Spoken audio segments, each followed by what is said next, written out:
नमस्कार प्यारे मित्रों, वेदना चैनल में आपका स्वागत है।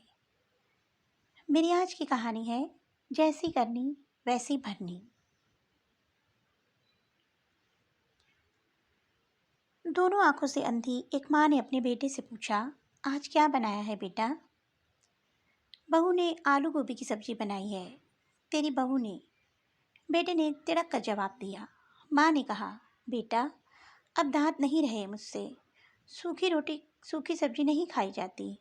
ए बुढ़िया, खाना हो तो खा ले, नहीं तो रहने दे। बहू ने भी रसोई से चिल्लाकर कहा। अंधी को भाग लग रहे हैं, जो मिल रहा है उसी पे सब्र शुक्र नहीं है। बेटे ने खाने की थाली माँ के सामने पटकते हुए कहा। माँ ने अपने हाथों से थाली को पकड़ा और फिर रोटी और सब्जी को छू कर देखा।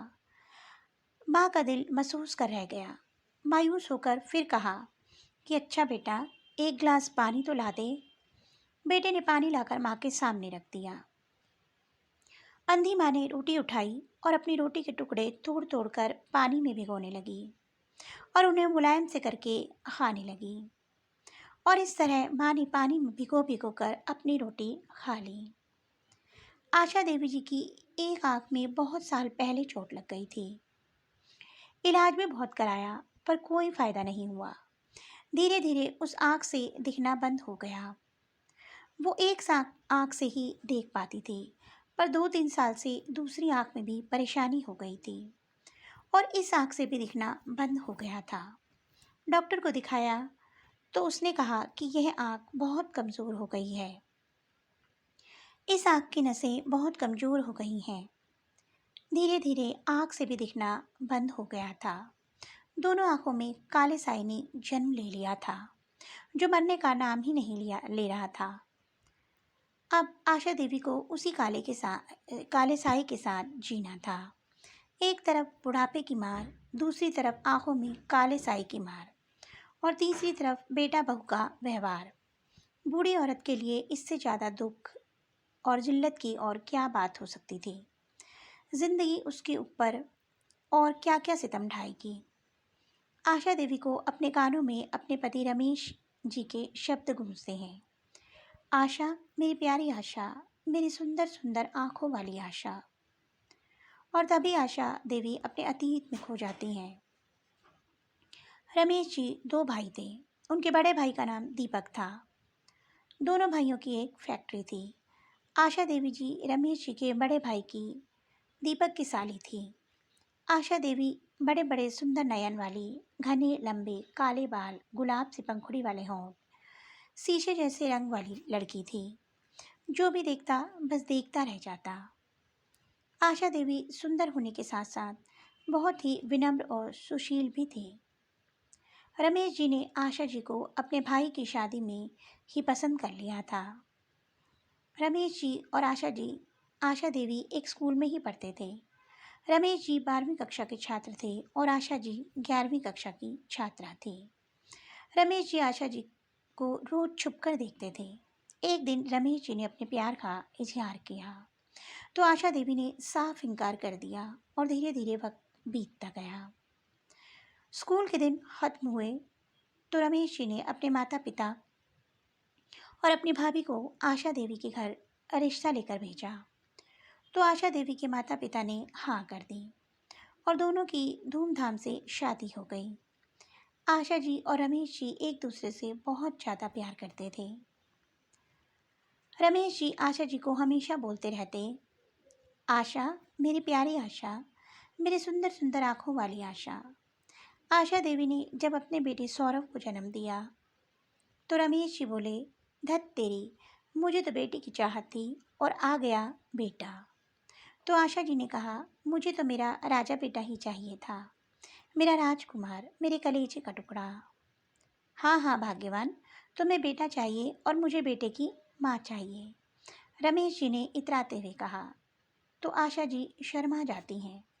इस तरह प्यार भरे लम्हों में दिन गुजर रहे थे और एक दिन ऐसा आया जब अचानक से रमेश जी के सीने में दर्द उठा और कुछ कहने सुनने से पहले ही रमेश जी आशा और अपने बेटे को छोड़कर चल बसे।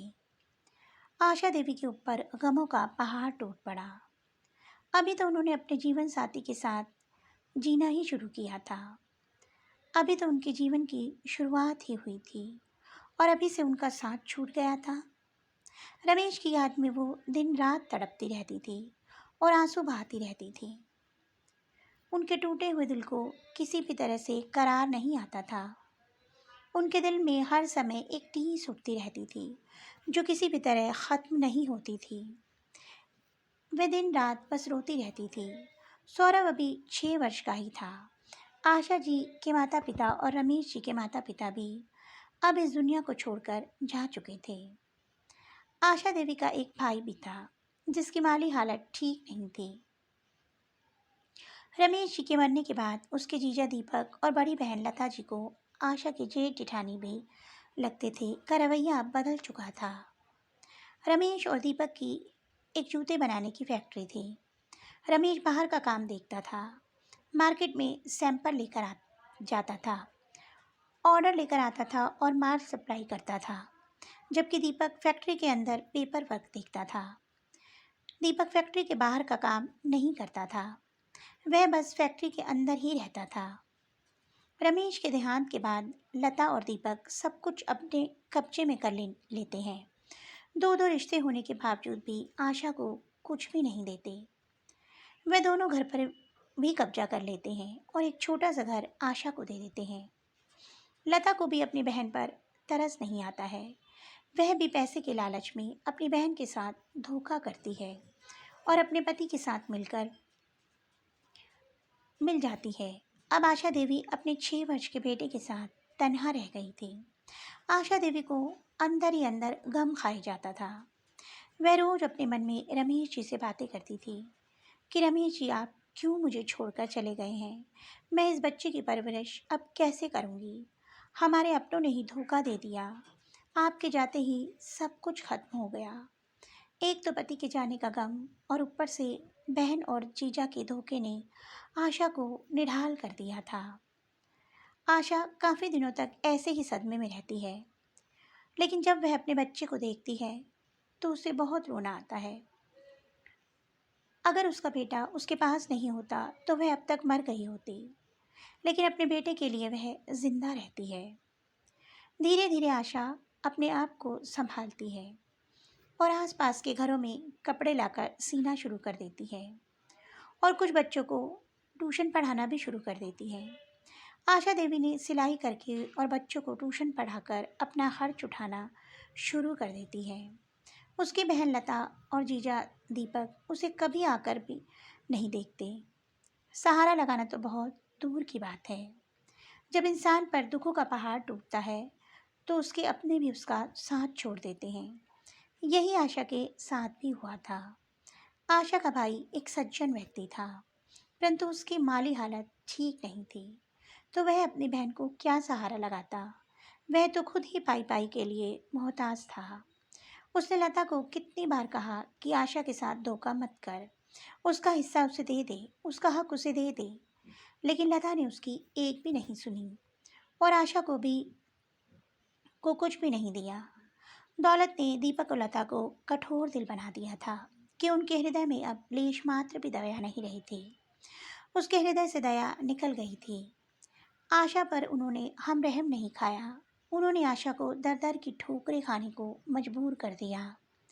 आशा ने धीरे धीरे मेहनत करके अपने बच्चे को अच्छी शिक्षा दी, अच्छा जीवन भी दिया।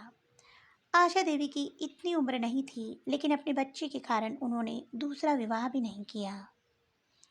अपना जीवन उन्होंने अपने बच्चे के नाम कर दिया। यह सब सोचते हुए आशा देवी अपने अतीत से बाहर आई और आंखों से आंसू टपकाने लगी। यह वही बच्चा है जिसने मुझे आज सूखी सब्जी रोटी दी है, वो भी बहुत जलालत के साथ। मैंने जिसे अच्छा जीवन देने के लिए अपना सब कुछ कुर्बान कर दिया, ये वही बच्चा है। ये मेरी आंखों में तो अंधेरा है, लेकिन जिसकी आंखें उजाले से रोशन है, उसे अपनी माँ की बेबसी क्यों नहीं दिखाई दे रही। क्यों नहीं दिख रहे हैं अपने माँ के वो जख्म जो वो हर रोज़ देता है। क्यों नहीं दिख रहा वो सितम जो वह उसकी पत्नी के साथ मिलकर मुझ पे करता है। आशा देवी की बूढ़ी आंखों से आंसू बहे जा रहे थे। तभी किसी के हाथ उन आंसुओं को पोंछते हैं। दादी, आप चुप हो जाइए, देखिए, मैं आपके लिए क्या लाई हूँ। दादी की 17 साल की पोती हनी अपनी दादी के आंसू साफ करती है और से कहती है, दादी, मेरा बच्चा क्या लाया है। हनी, दादी मुंह खोलिए। अपना दादी माँ मुंह खोलती है तो हनी उन्हें रसमलाई खिलाती है। दादी को रसमलाई बहुत पसंद थी। कभी कभी हनी ट्यूशन से आते हुए दादी के लिए रसमलाई ले आती और प्यार से दादी को खिलाती।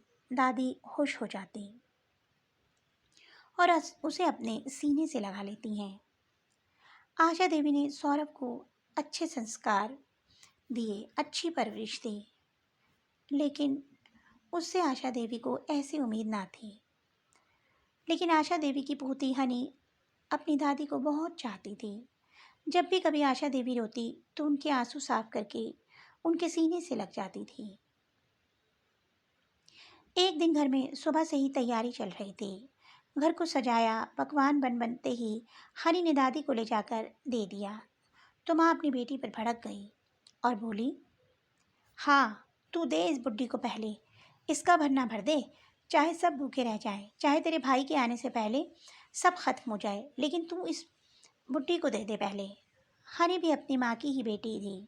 खींच कर बोलती, दादी घर की बड़ी हैं, पहले दादी खाएंगी, उसके बाद सब खाएंगे। और पहले खाना दे दिया तो क्या जुल्म कर दिया। आप अपने घर से थोड़े ना लाई हैं, दादी का ही तो है सब। माँ सुनते ही तड़क जाती है और तेरे पापा से कहूँगी कहकर चली जाती है। आज घर में तैयारी जोर शोर से इसलिए चल रही थी क्योंकि आज इस घर का पोता राम, रमेश जी और आशा देवी का पोता इंग्लैंड से अपनी पढ़ाई पूरी करके पूरे 5 साल बाद लौट रहा था। घर में चारों तरफ खुशी का माहौल था। रंग बिरंगे फूलों से घर को सजाया गया। सबने नई नई पोशाकें पहनी सिवाय आशा देवी जी के, क्योंकि उनके पास केवल 2 सफ़ेद साड़ी थी, जो एक धोई जाती और दूसरी पहन ली जाती थी। आशा देवी अपने हाथों से दीवारों पर लगे फूलों को अपने हाथों से छू छू कर देख रही थी और अपने पोते के आने की खुशी को महसूस कर रही थी। उनका दिल आज बहुत खुश था। आशा देवी अपने पोते से बहुत प्यार करती थी। उनका पोता राम भी उनसे बहुत प्यार करता था। इंग्लैंड जाते वक्त भी राम केवल अपनी दादी से लिपट लिपट कर रो रहा था और कह रहा था, दादी, सबसे ज़्यादा मुझे आप याद आएंगी। मेरा बस चलता तो आपको अपने साथ ले चलता। आज पोते की आने की खुशी में जो रौनक आशा देवी के चेहरे पर थी, वो रौनक कभी स्कूल के दिनों में हुआ करती थी। चेहरे पर भले ही उम्र का पहरा है, लेकिन दिल तो खुशी से झूम रहा था। भले ही चेहरे पर झुर्रियाँ हैं, लेकिन झुर्रियों के पीछे जो खुशी थी उसको आशा देवी ही महसूस कर सकती हैं। घर के सभी लोग जल्दी जल्दी राम को लेने के लिए एयरपोर्ट जाते हैं, सिवाय दादी के। दादी को घर भी ही छोड़ जाते हैं। जैसे ही राम एयरपोर्ट पर आता है, सबके चेहरे खुशी से झूम उठते हैं। राम घर वालों के पास आता है तो इधर उधर देखने लगता है। बेटा, क्या देख रहे हो? सौरभ अपने बेटे से पूछता है। डैड, दादी कहाँ है? दादी को कहाँ छोड़ा है? बेटा, उनकी तबीयत कुछ ठीक नहीं थी, वो घर पर ही है, राम की माँ ने मुंह बनाते हुए कहा। क्या हुआ है दादी को? राम ने चौंक कर पूछा तो हनी कहती है, भाई, दादी को कुछ नहीं हुआ है। तो उसकी माँ उसे चुटकी काट लेती है और हनी को आगे बोलने से पहले ही रोक देती है। राम जल्दी जल्दी गाड़ी में बैठता है, बाकी सब भी बैठ जाते हैं और घर की तरफ जाते हैं। राम अपनी दादी से मिलने को बहुत ज़्यादा उत्साहित था। जैसे ही गाड़ी घर के बाहर रुकती है, राम दौड़कर घर में घुसता है। उसे दादी दिखाई नहीं देती तो चिल्लाता है, दादी, दादी, और एक कमरे से दूसरे कमरे में जाता है। किसी भी कमरे में दादी नहीं होती। वह कोठरी खोलता है तो दादी उसमें बैठी होती है, जो कि उनका कमरा था। ओफो दादी, आप यहाँ हैं? राम बहुत उत्साहित था, तुरंत दौड़कर दादी के गले लग जाता है। आ गया मेरा बच्चा, मेरा चंदा बाबू। हाँ दादी, मैं आ गया। राम अपनी दादी माँ के आस पता है दादी, मैंने सबसे ज़्यादा आपको याद किया है। मुझे आपकी सारी बातें याद आती थी जो आपने मुझे सिखाई हैं। जब भी मुझे कोई परेशानी आती तो मैं आंखें बंद करता और आपको सामने पाता था। अरे हाँ दादी, आंखों से याद आया, रुकिए। राम दौड़ कर जाता है, अपना बैग लाता है। दादी, आपको मुंशी प्रेमचंद की किताब पढ़ने का शौक है ना? मैं आपके लिए लेकर आया हूँ। अब आप इसे दिन रात पढ़ना। राम जैसे ही किताब खोलकर दादी के सामने रखता है तो उस पर दादी के आंसू गिरने लगते हैं। दादी हाथ से छू कर किताब देखती है। राम देखता है कि दादी की आंखें सामने हैं और आंसू बह रहे हैं। राम दादी के सामने हाथ हिलाता है। दादी को उसका हाथ भी नजर नहीं आता। राम चौंक कर खड़ा हो जाता है और धीरे से साइड में चलता है तो दादी बस सामने देखे जाती है, राम को नहीं देखती। तो राम दादी से लिपट जाता है और बहुत रोता है। दादी, यह सब कैसे हो गया? मुझे पता भी नहीं, कितना कुछ हो गया। मुझे किसी ने बताना भी जरूरी नहीं समझा। भाई, जब भी मेरी तुमसे बात होती और तुम दादी के बारे में पूछते तो मैं तुम्हें बताना चाहती थी, लेकिन मम्मी रोक देती थी। बोलती उसे बताने की ज़रूरत नहीं है, खामखा उसे परेशान करेगी। उससे पढ़ाई भी नहीं होगी और इतना ज़रूरी भी नहीं अंधी बुड्ढी की बात करना राम से। मैं सिर्फ इसलिए नहीं बताती थी कि आप वहाँ खुद को नहीं रोक पाएंगे। मेरी बहन, एक बार तो बोला होता। अच्छा, सब लोग यहाँ से जाएं, मुझे दादी के पास रहना है। राम सबको कोठरी से भेज देता है। उसके माँ बाप खाने को कहते हैं लेकिन राम मना कर देता है। फिर सब वहाँ से चले जाते हैं। दादी पोते की बहुत सी बातें होती हैं। राम बहुत रोता है। दादी उसके चेहरे को पकड़कर उसे छूती है।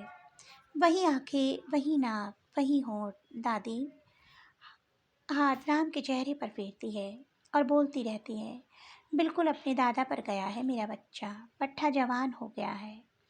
दादी, सब आपकी दुआ है। राम अपनी दादी को मुंशी प्रेमचंद की कहानी सुनाता है। दादी बहुत खुश होती है और दादी पोते किसी बात पर बहुत हंसते हैं। फिर दादी राम को अपने हाथों से खाना खिलाती है और अपनी दादी के पास राम सो जाता है। उधर राम के माता पिता बहुत गुस्से में थे और भड़क रहे थे अपने बेटे का बर्ताव देखकर, लेकिन राम को उनकी कोई परवाह नहीं होती। राम दादी के लिए कपड़े, घड़ी, नेकलेस और बहुत सी चीज़ें लाता है। अगले दिन जब जागता है तो हनी को दादी को नहलाकर तैयार करने के लिए कहता है और दौड़े दौड़े बाहर जाता है। और जब वापस आता है तो देखता है घर में बवंडर मचा हुआ है। राम के माता पिता राम की दादी को भला बुरा कह रहे थे। राम कुछ नहीं बोलता है, अपना सामान उठाता है और दादी को लेकर बाहर चला जाता है। राम के माता पिता राम को रोकते हैं लेकिन राम एक नहीं सुनता है, क्योंकि हनी ने राम को सारी बातें बता दी थी कि उसके माता पिता उसकी दादी के साथ कैसा बर्ताव करते हैं। और आज राम ने अपनी आंखों से देख भी लिया। राम अपनी दादी को लेकर अलग घर में रहने लगता है और अपनी दादी को हर पल खुश रखता है। उधर आशा की बहन लता और जीजा दीपक को उनके कर्मों की सजा मिल रही थी। दीपक और आशा दोनों ही बहुत ज़्यादा बीमार रहते हैं। दीपक को 2 बार हार्ट अटैक आ चुका था और ज़्यादा से ज़्यादा पैसा दवाइयों में खर्च होता था। पैसा तो बहुत था लेकिन उन्हें सुकून नहीं था, हर वक्त बेचैनी रहती थी। दोनों को यही लगता था कि यह उनके कर्मों का फल है। अब वे दोनों अपने पापों का बोझ उठाते उठाते थक चुके थे। वे दोनों अब आशा से अपने किए गए कर्मों की माफ़ी मांगना चाहते थे, जिससे कि उन्हें शांति मिल सके, सुकून मिल सके। लता और दीपक दोनों आशा के पास जाते हैं और आशा से अपने कर्मों की माफ़ी मांगते हैं। आशा दयालु स्वभाव की महिला थी। अपनी बहन और जीजा को देखकर उसका दिल पसीज जाता है। अपनी बहन को, जीजा दोनों को माफ़ कर देती है। लता और दीपक उसे उसके हिस्से का पैसा दे देते हैं। आशा के पास अब करोड़ों रुपए थे। अब वह कोई गरीब, लाचार, बेबस औरत नहीं थी। आशा देवी अपने सारे पैसे राम के नाम कर देती है। राम दादी को विदेश लेकर जाता है और दादी का बहुत अच्छे डॉक्टर से इलाज करवाता है। दादी की आंखें अब ठीक हो जाती हैं और दादी अब देखने लगती हैं। राम को अपनी दादी को देखकर बहुत खुशी मिलती है। राम एक लड़की से प्यार करता है जिसका नाम पायल होता है। पायल की माँ नहीं थी। पायल की माँ बचपन में ही देहांत हो गया था। जब पायल बस 8 साल की थी उसके पिता ने ही उसकी परवरिश की थी। पायल बचपन से ही माँ के प्यार के लिए बहुत तरसी थी। जब पायल दादी से मिलती है तो पायल को दादी में अपनी माँ नजर आती है और वह दादी से मिलकर बहुत खुश होती है। दादी पायल और राम की शादी धूमधाम से करा देती है। पायल और दादी की भी खूब पड़ती है। पायल दादी की राम की ही तरह सेवा करती है।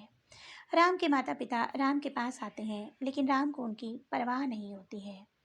राम को अपने साथ ले जाने की कोशिश भी वो करते हैं, लेकिन राम एक नहीं सुनता और उन्हें जाने को बोल देता है। राम, पायल और दादी एक सुखी जीवन व्यतीत करते हैं, लेकिन राम के माता पिता हनी की शादी करके बिल्कुल तन्हा हो जाते हैं और पल पल रोते हैं। ईश्वर ने बेटा देकर भी बेटे का प्यार नसीब नहीं किया। राम के माता पिता ने अपनी माँ के साथ ऐसा क्या किया? ऐसा किया तो राम ने भी अपने माता पिता के साथ ऐसा करके उन्हें सबक सिखाया। जब कोई अपना हमारे साथ ऐसा व्यवहार करता है तो हमें कैसा महसूस होता है, यही उसने अपने माँ बाप को भी महसूस कराया। अपने कर्मों के फल हमें इसी जीवन में भुगतने पड़ते हैं। अच्छे कर्म करेंगे तो हमें अच्छा फल मिलेगा और बुरे कर्म करेंगे तो हमें बुरा फल मिलेगा। यही प्रकृति का नियम है, जैसी करनी वैसी भरनी। तो दोस्तों, आपको मेरी कहानी कैसी लगी? कमेंट बॉक्स में अवश्य बताइएगा। अगर आपको मेरी कहानी अच्छी लगी तो मेरी कहानी को लाइक कीजिए और मेरे चैनल को सब्सक्राइब कीजिए। जल्द ही एक नई कहानी के साथ मिलूंगी, तब तक के लिए बाय बाय।